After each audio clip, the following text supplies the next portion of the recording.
동양의 밀라노로 맹글어서 세계적인 섬유 도시로 도약해보려 합니다. 그리하여 10년간 총 사업비가 무려 1조 원. 하지만 이에 대한 평가는 용두사미. 천재 이루의 호기로 불렸던 이 프로젝트, 바로 밀라노 프로젝트를 기억하십니까? 대구의 섬유 산업을 고부가 가치 산업으로 탈바꿈하고자 했던 국책 사업이었는데요. 오랜만에 이 밀라노 프로젝트를 다시 꺼내보고 우리에게 남긴 과제까지 오늘 시민의 품격에서 짚어보겠습니다. 네, 오늘도 두 분의 이야기 손님이 나오셨습니다. 그중에 한 분은 대구 경제사 최고 전문가이십니다. 대명대학교 경제금융학과 김영철 교수님 나오셨습니다. 교수님 안녕하세요. 네, 안녕하세요. 대구 경북 경제에 대해서 늘 관심을 가지고 또 걱정도 많이 하고 있습니다. 시민의 한 사람이자 전문가로서 오늘 여러 가지 말씀을 드리고자 합니다. 잘 부탁합니다. 예, 그리고 제 짝꿍은 저하고 좀 왠지 닮은 느낌인데요. 예, 마치 이제 원리를 찾아서처럼 대구시하고 관련된 뉴스를 보면은 여기저기서 많이 뵐 수 있는 분입니다. 도로 점령에 관한 문제는 법원에서 명확하게 판결을 해주셨기 때문에 대선 준비를 하느라 방정이 발의를 하고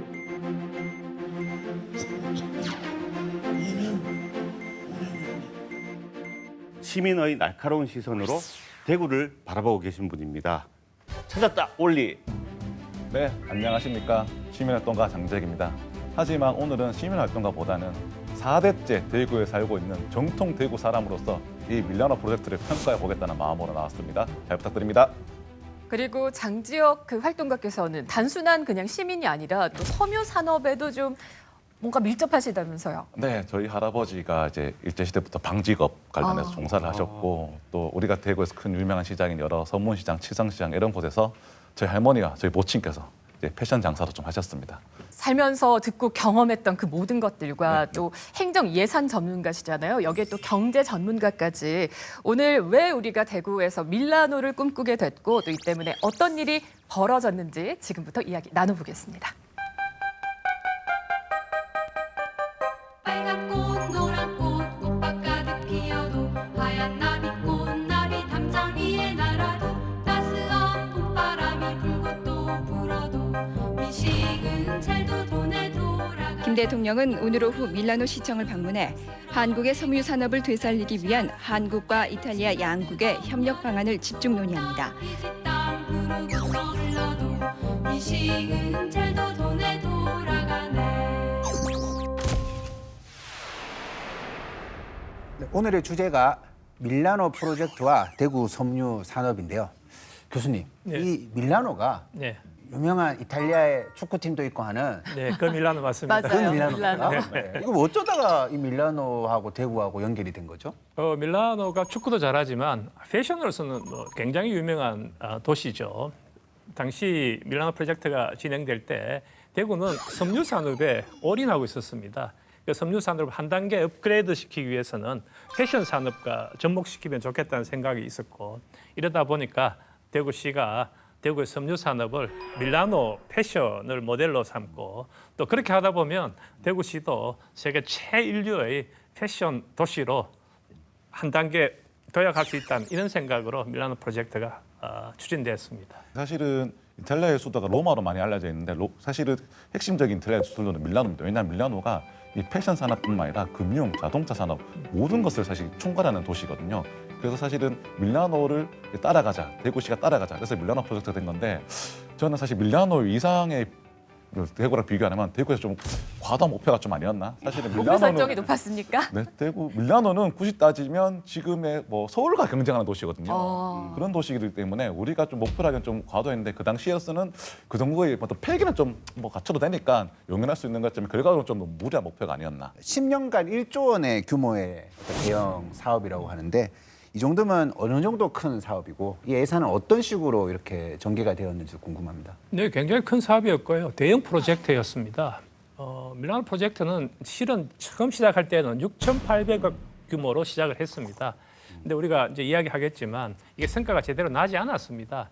그러다 보니까 제2차 밀라노 프로젝트가 진행이 됐고요. 2차 밀라노 프로젝트는 포스트 밀라노 프로젝트라고도 이야기합니다만 그때 또 한 1,890억 정도가 투입됐습니다. 사실 이게 6,800억 그 자체로 지금도 큰 돈이지만 그 당시에 대구시 예산과 비교하면 더욱더 비교가 되는데요. 왜냐하면 그 당시 대구 예산 제 기억이 맞다면 한 2조 원 내외였을 겁니다. 근데 그 정도면 4분의 1을 넘는 규모거든요. 그래서 사실 이런 부분에서는 사실 좀 아주 대단히 예산이 들어간 프로젝트가 맞다. 사실 대구시에서 유례 없는 프로젝트라고 할 수 있을 정도거든요. 저는 이제 위원장님한테 궁금한 게 이게 첫 번째 예산에 6,800억 원이 들어갔잖아요. 99년부터 2003년까지 들어가는 건데 얼마나 목표가 거창했으면 계획이 구체적이었으면 그 정도의 금액이 들어가는 거예요. 근데 나중에 밝혀진 바로는 계획이 구체적이지 않았다는 평가가 있었습니다. 실제로 어떤 말들이 있었냐면 이거 계획서가 청와대에 올라갔을 때 6페이지였다. 6페이지짜리에 한 페이지당 예. 1,000억인가요? 그런 소문이 있을 정도로 계획서가 구체적이지 않았습니다. 우리가 밀라노 프로젝트를 하겠다고 말했는데 사실은 1단계 프로젝트를 대부분 보면 어떤 그 인프라 건설에 대부분 가까웠습니다. 어떤 뭐 센터를 만들고 무슨 시설을 만들자에 네. 가깝고 그렇다 보니까 사실 그 시설만 만든다고 사실 잘 되는 게 아니지 않습니까? 그래서 아까 2단계 프로젝트부터는 어떤 디자인을 더 연구하는 기관을 만들어보자, 디자인을 연구하는 어떤 조직을 만들어보자 이렇게 됐고 3차쯤 왔을 때 이제 산업용 어떤 소재를 만들어보자, 세계적으로 수출해보자 이렇게 된 거라서 사실은 이 흐름을 보면 아시겠지만 조금 처음부터 목표가 조금 우왕좌왕하다 보니까 조금 여러모로 흩어진 감이 있습니다. 이 정도 돈이 들어갔으면 좀 분명히 우리 보통 사람들한테 실감 나는 뭐 편하는 거 그런 거가 좀 있어야 될 것 같은데. 집에 뭐 가시적인 성과. 사은품 우산이라도 하나 있어야 된다. 당시에 그 밀라노 프로젝트라고 하는 이 이야기는 이 대구라고 하는 도시의 모든 화제를 독점했었죠. 예. 그리고 많은 사람들이 밀라노 프로젝트 이야기하고 또 그런 과정에서 기대도 컸고요. 네. 근데 지금 상황에서 보면 말씀하신 것처럼 밀라노 프로젝트의 성과가 뭐냐고 하면 제 머릿속에 딱히 생각나는 게 뭐 없습니다. 대표적인 거라도 한 가지. 하나라도 좀 꺼내봐 주세요. 하나라도 이렇게 예산이 많이 이야기하기가 굉장히 무색할 정도로 밀라노 프로젝트가 사실상 유야무야 됐다라고 저는 생각합니다. 굳이 하나 이야기한다고 하면 복무 패션 어페럴 단지일 텐데요. 1차 밀라노 프로젝트에 실은 많은 돈들이 인프라 중에 그 복무동 그 패션 어페럴 단지 만드는데 사용됐습니다. 지금은 주거 단지. 네, 주거 단지와 쇼핑 센터가 예, 됐죠. 상업 시설 이렇게 네, 돼버렸고. 처음에는 이제 그것이 어떻게 하려고 했는가 하면 봉제 그리고 패션을 이렇게 묶어서 하나의 아주 상당히 트렌디한 그 장소로 만들려고 했어요. 그게 1차 밀라노 프로젝트의 핵심 목표였는데 네. 그 과정에서 제대로 추진되지 않고 또 많은 사람들은 도로만 닦았다 이런 이야기도 많이 했었어요. 그러다 보니까 성과가 뭐냐고 이야기하면 성과라고 이야기할 건 없고 제가 보기에는 이 시아폴리스 정도가 흔적 정도로 아이고. 남은 게 아닌가 뭐 이런 이야기를 드리겠습니다. 사실 우리가 만약에 이 밀라노 프로젝트가 성공했다면 지금 대구는 한국의 패션 수도가 되었어야 됐는데 그러지 못했다는 현실을 지금 잘 알고 계실 겁니다. 하지만 이렇게 큰 꿈을 꿨던 데는 대구가 아무래도 이제 섬유 산업이 부흥했던 곳이고 과거의 영광을 좀 되찾고자 하는 그런 목표가 있었던 거 아닐까요? 교수님, 네. 대구의 섬유 산업, 섬유 도시로 시작했던 건 언제부터였습니까? 아주 오래 전부터 대구는 섬유 쪽에 강점을 가지고 있었습니다. 대구와 주변 지역은 섬유 원료의 주 산지였습니다. 우리가 잘 알고 있는 상주, 상주, 예. 이쪽 뽕나무 또 이런 것들이 많았지 않습니까? 양장을 많이 했고요. 또 안동은 대마 생산으로 아직도 유명합니다. 그리고 면화 생산이 이 경상도 지역에 굉장히 집중적으로 면화 생산이 이루어졌어요. 이러다 보니까 대구 주변으로 천년 섬유 원료의 산지가 만들어지게 됩니다. 그리고 대구는 옛날에는 주로 이제 이런 유통이라고 하는 것이 강을 따라 이루어지고 있는데 낙동강을 끼고 있었습니다. 네. 그러다 보니까 대구에 많은 섬유 원료들이 집산되고 1905년에 또 경부선이 개통됩니다. 예. 그러다 보니까 대구가 사실상 사통 팔달의 도시가 되고 이러다 보니까 섬유산업 또 섬유산업 원료 이런 것들이 자연스럽게 모이면서 섬유산업의 도시가 된 것이죠. 또 하나 추가되어야 될 것은 일제시대 때 일제강점기 시대 때 일본 자본들이 대구에 많이 투자를 했습니다. 1918년, 19년 이때 일본의 그 유소의 제사 공장들이 이 대구에 와서 공장을 짓고 제사 공장이라고 하면 실을 짓는 거예요? 네, 그 누에를 통해서 옛날로 그 천년식을 실크. 만드는 그러니까 것이죠. 네. 굳이 따지면 이제 원래 누에꽃에서 실을 뽑는 기술은 원래는 간의 수공업의 형태인데 이를 공장식으로 이제 짓기 시작하는 거죠. 대량 생산이 가능하게 되겠군요. 저도 이제 자료를 보니까 1935년쯤에 이런 대구에서 뽑아낸 그 제사 양이 전 조선에서 20% 정도 되는 거예요. 그 정도 되는 양이었다고 합니다. 전체 제사 생산량의 20%가 대구에서 생산됐다는 게 그만큼 대구에서 섬유 공장이 되게 많았다는 거죠. 통계를 보니까요, 1940년에 37개가 있었답니다. 제사 공장이 대구에 37개가 정말 있었다는 많은 이야기입니다. 거예요. 네. 상당히 많이 있을 거예요. 그 가운데는 28곳이 한국 사람들이 운영하는 곳이었습니다. 그 한국 사람들이 운영하는 것은 일본 자본에 비해서는 굉장히 열악했고 영세했고요. 또 그 이후에 그 일본이 전쟁 시기에 들어가면서 한국의 이 제사 공장은 다 문을 닫았다고 하는 이야기도 들었습니다. 그리고 제사 공장에 이어서 또 섬유 산업이 좀 본격적으로 활발하게 좀 발달하게 된 시기는 또 그럼 언제라고 봐야 될까요? 제가 봤을 때는 한 1950년대 이후로 봐야 될 것 같습니다. 왜냐하면은 이게 1950년대 이후 50년대를 우리가 어떻게 얘기하냐면 이 대구와 대구 인근 지역을 빼놓고는 이제 전란을 피해를 입는 지역이지 않습니까? 사실 그러니까 산업 기반 시설이 없는 지역들이고 이 산업을 하려면 대구밖에 없었던 거죠 그 당시에. 특히 또 대구의 강점이 이제 드러나는데요. 대구가 사실은 일제 시대부터 3대 교육 도시 중에 하나였습니다. 사실 이게 아무리 경공업이라도 숙련된 노동자들은 기초적인 교육을 받아야지 공장 투입을 할 수 있거든요. 공장 일을 하는 것도 어떤 일정한 표를 이해할 수 있어야 되고 용어를 이해할 수 있어야 되니까 사실 그래서 어느 정도의 숙련된 사람들이 나와야 된다. 교육을 받은 사람들. 그런 와중에 이제 한국 전쟁으로 산업 기반이 남아 있는 도시 대구. 그리고 교육 기능이 남아있는 도시 대구, 그리고 피난민들이 많아서 싼 노동력이 많은 도시가 대구. 이런 요건들이 맞춰지니까 산업이 급속도로 발전할 수밖에 없는 것이죠. 그럼 이전에 천연 그 섬유에서 화섬 섬유로 바뀌게 되는 거는 교수님 언제부터일까요? 네, 그게 이제 아마 이렇게 이야기하는 게 맞을 것 같은데요. 한국 나이롱이라고. 한국 나이롱. 예, 나이롱이라고. 지금 코롱입니다. 코롱 공장이 1957년에 대구에서 생겼습니다. 이런 나이롱 공장이 대구에 1957년에 생겼습니다. 그러면서 이제 대구가 그 화섬 섬유의 이른바 메카로 자리 잡는데요. 한 차례 또 붐이 되는 것은 1980년 중반입니다. 그 화섬 섬유의 주 품목이 좀 바뀌게 되고 여기에서 이제 대구의 그 화섬 업계가 일종의 기회를 잡는데요. 통계를 보니까 1987년에는 그 한국의 화섬, 대구에서 주로 많이 생산했습니다만 일본의 생산을 추월했다고 해요. 그리고 한국은 세계 4대 합섬 생산 국가가 된 것이죠.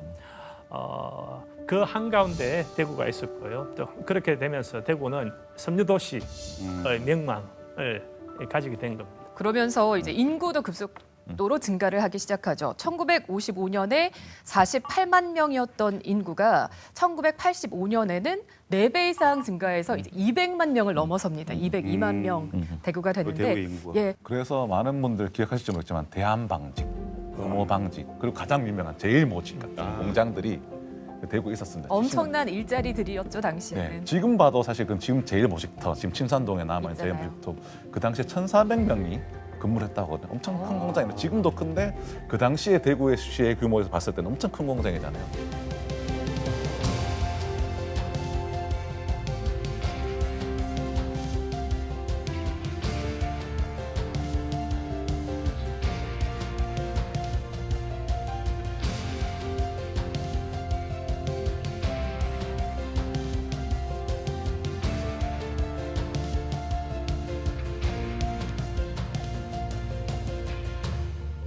그 당시에 이렇게 많은 인력들이 대구로 몰려들다 보니까 제일모직의 기숙사가 엄청 좋았대요. 그 지금 기숙사라고 하지만 옛날에는 거기 미혼만 있었던 것이 아니라 기혼 여성들 가족들도 거기 있었거든요. 지금도 기억이 남아 있는데요. 굉장히 깨끗했고 저는 지금 거기 삼성 창조 캠퍼스에 지금 있는데 혁신센터. 가장 잘한 것 중에 하나가 제일모직 기숙사를 남겨둔 곳이라고 생각합니다. 저는 가끔 가면서 거기 그 기숙사 지금 남아 있는 거 보면서 옛날 생각에 잠기고 또 좀 잘 갖고 놨더라고요. 예. 그래서 거기 산보하면 상당히 기분이 좋은데 여하튼 저는 그 기숙사를 볼 때마다 여러 가지 생각에 잠기곤 합니다. 명절 때 보면은 그 회사에서 그 귀성 차량 같은 것들을 회사에서 이렇게 마련을 해줬다고 합니다. 이 귀성 버스가 그 상격동 주변에 뭐 줄을 쫙 섰다고 그러고요.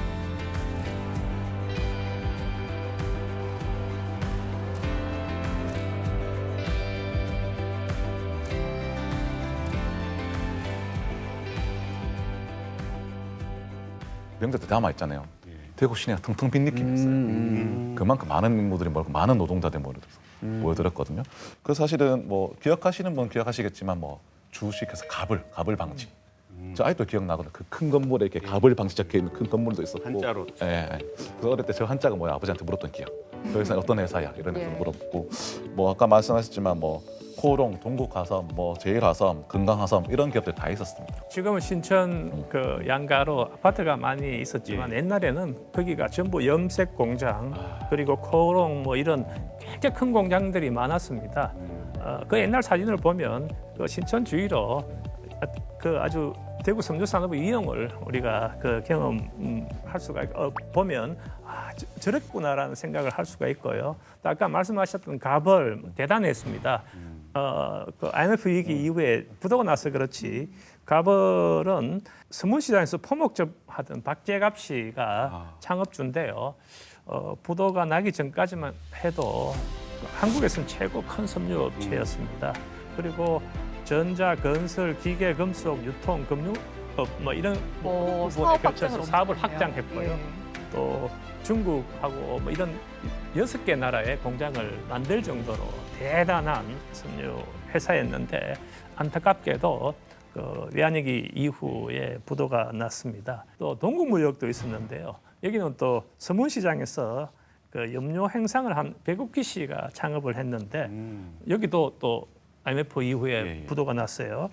이 동국무역그룹도 13개 계열 기업이 있었고 또 해외에 10개 기업을 운영했다고 하니까 그 당시 섬유 관련 회사들이 얼마나 컸던가 그리고 또 IMF 위기라고 하는 것이 또 어떤 대구에 어떤 충격을 줬는지 우리가 알 수 있습니다. 교수님 그 갑을과 동국은 서문시장이라는 공통점이 그렇습니다. 있잖아요. 네. 그러면 우리는 이제 동대문 시장, 남대문 시장 이전에 이 서문시장이 먼저 있었다 이런 식으로 이야기를 하면서 이 섬유에 관한 이야기를 이어갈 수도 있겠네요. 예, 그건 너무나 당연한 이야기입니다. 그 대구 좀 옛날 분들은 서문시장을 어떻게 부르는지 우리 위원장 아시죠? 네, 뭐 큰 시장이라고. 큰 시장, 아주 큰 큰 시장. 시장이라고. 시장은 예. 그냥 시장입니다. 선문시장은 그냥 시장. 시장으로 대표되는 그냥 시장 그 자체예요. 큰 시장, 한국에서 최고 큰 시장이 대구에 있었고 또 그것을 우리가 자랑스럽게 큰 시장 이렇게 불렀습니다.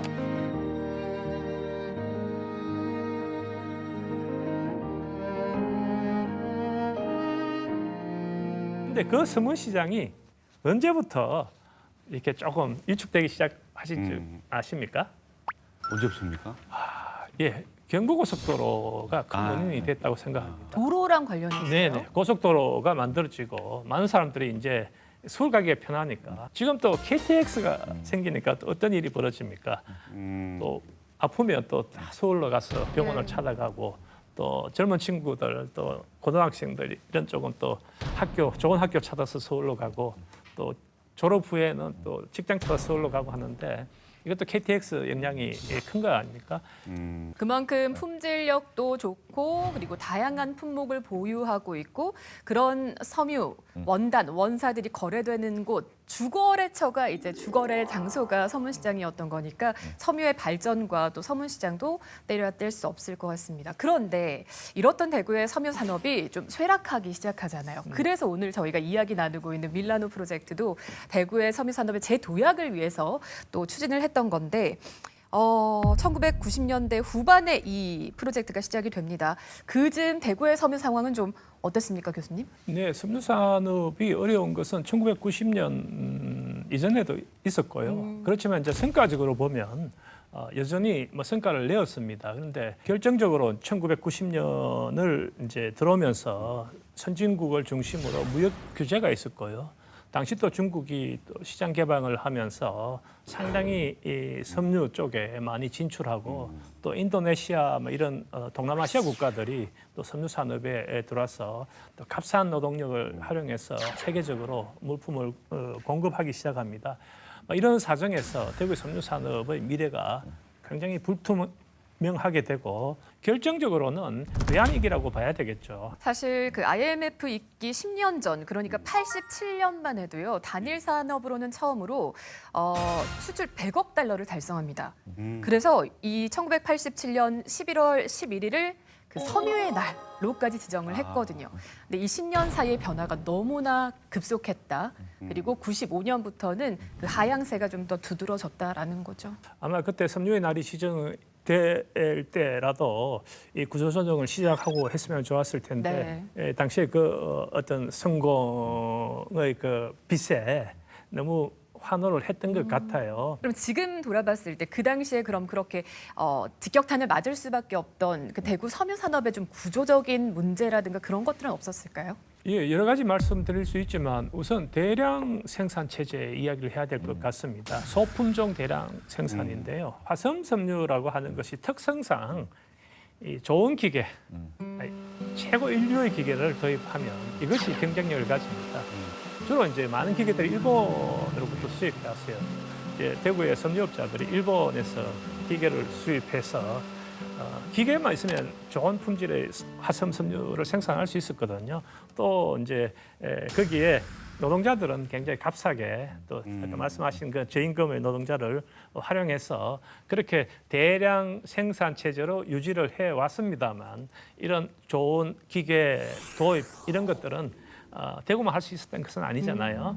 또 뭐, 그 당시 중국도 있었고 이제 동남아시아에서도 일본 기계 또 독일 기계들을 가져 들어오면서 경쟁력을 이제 키워 나갔던 것이죠. 역설적으로 조금 90년대에 천천히 내리막을 거뒀던 게 조금 문제가 아니었을까. 왜냐하면 확실히 한번 탁 무너졌으면 우리가 왜 이렇지? 라고 대응책을 만났는데 이게 실질적으로 조금씩 내리막을 걷다 보니까 지금 잘 될까? 조금 더 노력하면 되겠지? 지금 유지하면 되겠지? 사실은 말처럼 수출액이 감소했지만 막 극단적으로 수치가 꺾이진 않았거든요. 그렇다 보니까 이게 나중에서 애매한 시장 위치가 되는 거예요. 왜냐하면 저가 상품 말씀하신 거 중국이나 동남아에서 나오는 거고 또 이게 또 섬유는 또 고부가 가치 섬유도 있거든요. 그런 데서 사실 그 정도의 기술 개발이 대비가 안 됐던 거죠. 왜냐하면 지금 당장 수출 잘 되고 있는데. 네.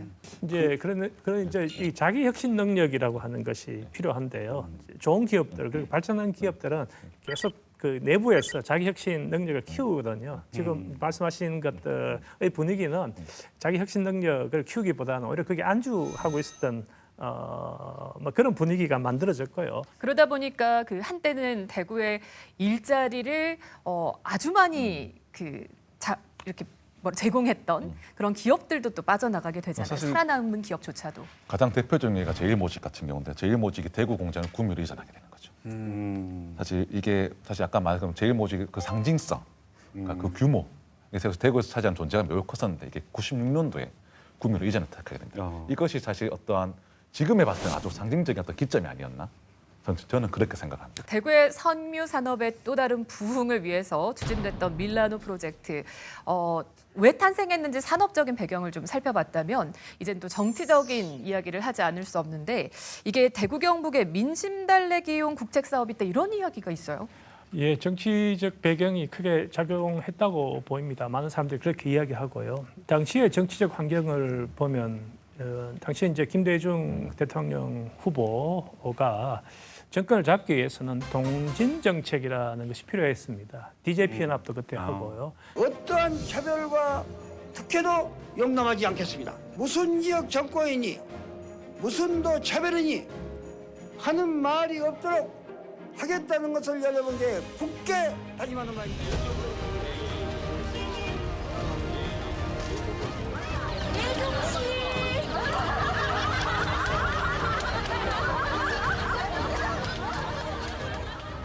그러니까 이쪽 동쪽의 경상도 이 지역의 이 표라는 것이 필요했고요. 그러다 보니까 동진 정책이 필요했고 그 선물을 이제 어떻게 하면 좋을까 이렇게 생각을 하다가 아마 대통령 후보 시기에 섬유 산업, 아까 말씀하신 이 지금 위기 국면에 접어든 이 섬유 산업을 지원할 필요가 있겠다 생각을 하고 그래서 붙인 이름이 밀라노 프로젝트입니다. 그래서 그 당시에 보면 사실 90년대 정치적 환경 속에서는 김대중 대통령의 어떤 이런 정책들이 상당히 정치적으로는 필요한 상황이었습니다. 왜냐하면 그 당시에 92년도 대선 때 우리 YS 대통령께서 우리가 남이가 막대한 지지를 받아가긴 했지만 사실 그 다음부터 대구 경북에 뭘 해줬냐라는 이런 이미지가 별로 없었던 거고 결정타로 기억나실지 모르겠지만 95년도에 상인동 가스 폭발 사고가 예.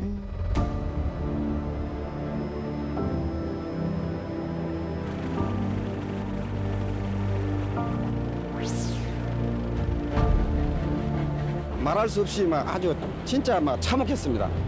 막 그 먼지하고 막 그런 걸 덮어쓰고 이래가 막.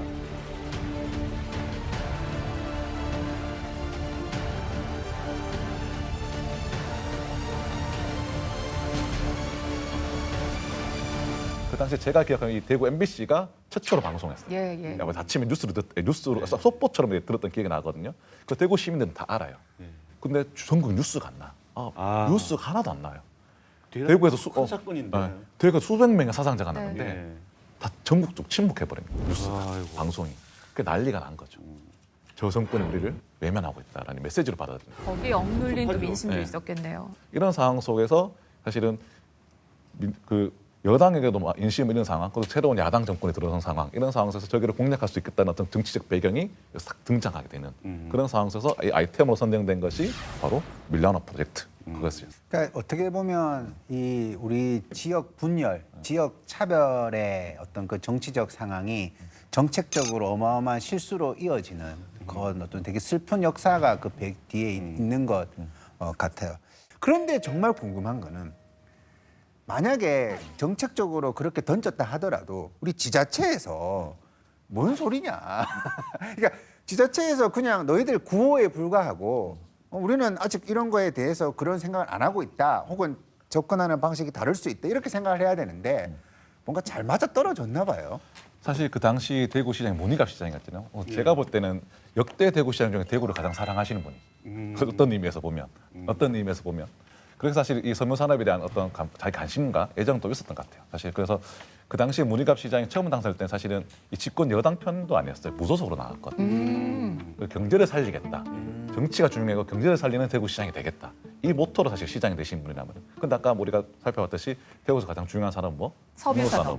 섬유산업은 근데 위기를 겪고 있어. 근데 이거를 또 해결할 수 있는 정부가 들어서 의지가 있는 정부가 들어서면 다시 던져보는 거고 그것도 사실 그래서 이게 우리 국무회의 말고 전국 시도지사들과 대통령이 회의하는 회의가 있습니다. 네, 네. 그 회의에서 이제 다시 한번 이렇게 그 대통령이 제안을 이제 대통령이 강조를 하게 됐고 그 이후에서 정부에서 이제 첫 번째 경제조정 대책회의에서 섬유 산업은 결코 사양 산업이 아니다라는 대통령의 언급을 이끌어내면서 이제 사실 이런 산업들을 지원하고 만들 수 있는 것을 해라라는 지시가 떨어지게 된 것이죠. 교수님. 네. 이런 식의 어떤 굵직굵직한 국채 사업이 대구 경북에만 있지는 않았을 거고 당시에도? 전국적으로 다 있었을 건데 왜 대구만 이렇게 말씀하신 대로 대구는 밀라노 프로젝트인데 왜 다른 시도에서는 왜 우리는 뭐냐 이렇게 이야기가 된 것이죠.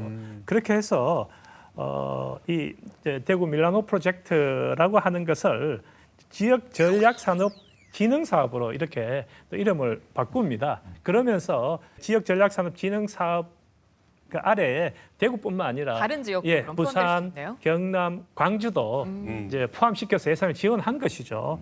당시에 이제 부산은 신발이었습니다. 그리고 경남은 기계였고요. 그리고 광주가 우리가 잘 알고 있는 광산업. 광산업이 광산이 아니고 뭐 광통신, 광학기술 이런 얘기죠. 예, 그죠? 광주라고 하는 그 광이 빛이라는 이야기거든요. 그래서 빛과 관련된 산업을 광주에서 키우겠다 이렇게 해서 광산업이 시작됐습니다. 대구의 입장에서 생각해 보면은 이제 광산업 이렇게 하면서 광산업 광주에 하는 광산업은 좀 기존에 없던 좀 미래적 사업을 하는 느낌이고 우리는 이제 섬유 산업은 이제 과거의 산업, 좀 침체된 산업을 되살린다는 그런 느낌이 들어서 좀 씁쓸하기도 하지만 그래도 되살리긴 되살려야 되겠죠. 그 굉장히 핵심적 이야기라고 생각이 되는데요. 이 밀라노 프로젝트 진행 과정에서 여전히 이 이야기가 핵심적 주제였어요. 섬유 산업은 사양 산업인가 아닌가라는 이야기가 제가 보기에는 거기서부터 단추가 제대로 끼지 않았던 것이죠. 그래서 뭐가 있죠? 대구가 그런 장점도 있습니다. 예. 뭐 우리가 보통 경쟁수도 보면 어떤 산업이 위기다, 어떤 산업이 위기다, 어떤 산업이 위기다 이 소식이 있잖아요. 대구는 해당되지가 않아요. 조선업이 위기다 해당되지 않아요. 예. 자동차 산업이 위기다 해당되지 않아요. 없구나. 반도체 산업이 위기다 해당되지 않아. 어떠한 경제적 위기 산업의 위기가 와도 대구는 별도 피해가 없습니다. 왜냐? 부응을 해야지 타격은 있는데. 이 위기는 옛날에 한 번으로 우리는 다 겪고 지나간 일이니까. 그 상황 속에서 아까 말씀하신 대로 대구 경제는 25년 동안 잃어버린 세월을 경험하게 된 것이죠.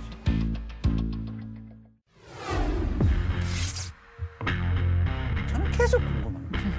도대체 누가 장명을 했을까? 네. 너무 잘했다. 정치적으로 너무 잘했다. 처음부터 밀라노를 벤치마킹 하자라고 하는 데에서는 이야기가 많았습니다. 당시 이제 밀라노 프로젝트를 또 한다는 비판적인 시선이 실제로 있었고요. 문희갑 시장이 그 임기 끝에 재선을 준비하다 구속되는 사건까지도 있었어요. 2002년에 당선된 어떤 그 조현 시장이 집권 그 1년 만에 지하철 참사 사고를 겪었습니다. 이런 상황에서 또 참 어처구니 없는 해프닝이 하나 도 발생을 합니다. 밀라노와 관련해서. 네, 아주 대구 시민으로서 매우 부끄럽고 대구시의 대표적 불격사인데요.